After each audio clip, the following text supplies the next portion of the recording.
Superman tomou uma surra do Homelander. Não é bem isso que aconteceu. Esse crossover ele junta vários personagens em um combate para ver quem venceria, mas essa era a ideia. Mas a DC resolveu fazer só a metade do trabalho e a outra metade deixar sem conclusão. A luta em si do Homelander com o Superman gerou tanto hype, mas tanto hype que a galera esperava ver o Superman surrar o Homelander no mínimo. E para a tristeza de muitos que usam o Power Scale, né, essa luta foi um tapa na cara com muita força. E para contextualizar toda essa briga, esse evento aconteceu na recém HQ DCKO. Darkseid ele está prestes a vencer, então os heróis e os vilões entram num torneio tipo Battle Royale violento para poder reunir a energia ômega e salvar o universo. Essa história ela foi responsável para a criação da trindade corrompida pelo Darkseid, o Superman, o Batman e a Mulher Maravilha. E os personagens principais restantes são o Superman, a Mulher Maravilha, Lex Luthor e o Coringa, que se mostram fracos demais para poder derrotar essas versões corrompidas do Darkseid. Com a Terra então sendo devastada pela influência de Apocalipse, o Forjador de Mundos, gravemente ferido, faz então uma última jogada desesperada, usar então seus poderes restantes para poder enfrentar as versões, né, dos heróis corrompidas pelo Darkseid, congelar o tempo e também impedir que eles fossem derrotados facilmente. E ele então revela que apenas campeões de outros universos podem virar o jogo. E é aí que começa esse crossover. O Forjador de Mundos ele abre essa fissura, né, várias fissuras pelo multiverso e convoca novos heróis, como então Raio Negro, o Homem Borracha, o Homem Elástico, né, Batwoman, a Star Sapphire, onde o plano é eles lutarem através dessas fendas, onde vai gerar energia ômega e permitir que no final essa energia seja então transferida aos 4 campeões da Terra para essa batalha decisiva. E mesmo que isso custe tudo ao próprio Forjador de Mundos, a ideia do crossover é bem legal, principalmente que se você pega vários personagens e você nunca imaginaria que pudesse então enfrentar os personagens principais da própria DC. O primeiro encontro foi com o Homem Borracha e o Raio Negro contra então o Scorpion e o Sub-Zero. Depois tivemos então a Mulher Maravilha com a Red Sonja e também tivemos Coringa com a Annabelle, a Batwoman com a Vampirella e a Star Sapphire contra a Sabrina, Lex Luthor contra a Samantha Strong e por fim a batalha mais esperada, o Superman contra o Homelander. A luta do Superman contra o Homelander vai servir como exemplo para todas as outras lutas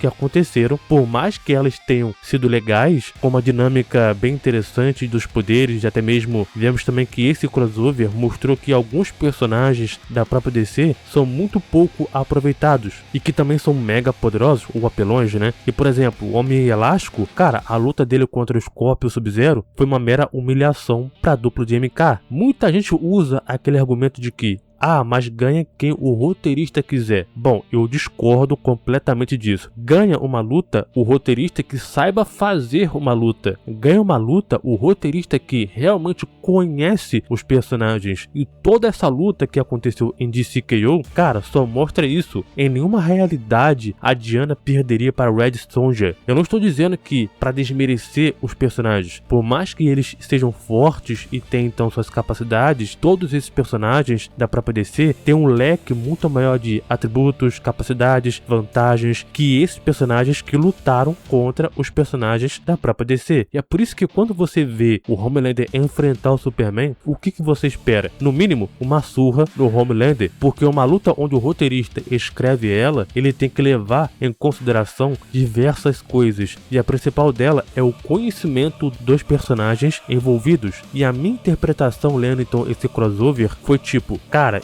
essas lutas poderiam ter sido melhor. Isso aqui foi muito forçado. E aí vem aqueles caras com o argumento de que ganha quem o roteirista quiser. Tecnicamente tá certo, mas existem muitos problemas que envolvem a narrativa e a suspensão da descrença da própria pessoa em si. O Stan Lee, que começou essa frase, né, diz que qualquer confronto que envolva personagens fictícios, em última instância, é determinado pela vontade do roteirista, o que convenhamos que não faz o menor sentido, por exemplo, o Coringa vencer o Dona Bovol. Cara, qual que é o sentido narrativo disso? Por mais que o autor tenha autoridade sobre então a sua criação, que permita manipular eventos e resultados conforme então a necessidade da história, existe um erro grave nisso, que pode comprometer seriamente a lógica, a própria história. É isso que acontece nesse crossover da própria DC, KO e diversos outros crossovers que existe. Se um roteirista ele ignora as regras previamente estabelecidas para os níveis de poder, habilidade e personalidade dos personagens, a própria pessoa vai perder a suspensão da própria descrença, sentindo que a vitória foi aleatória ou que não ganha de maneira justa. E se você não respeita uma vitória verdadeiramente impactante e também satisfatória dentro então da história, vai haver uma falha em manter uma coerência, deixando então até uma percepção de má escrita. Lutas bem roteirizadas são aquelas que respeitam a lógica dos personagens e usam o combate para desenvolver eles, tipo o Batman contra o Superman, uma vitória pela estratégia do Batman, o Meruem contra o Netero, uma vitória física contra o triunfo moral. Lutas mal roteirizadas, o famoso PIS,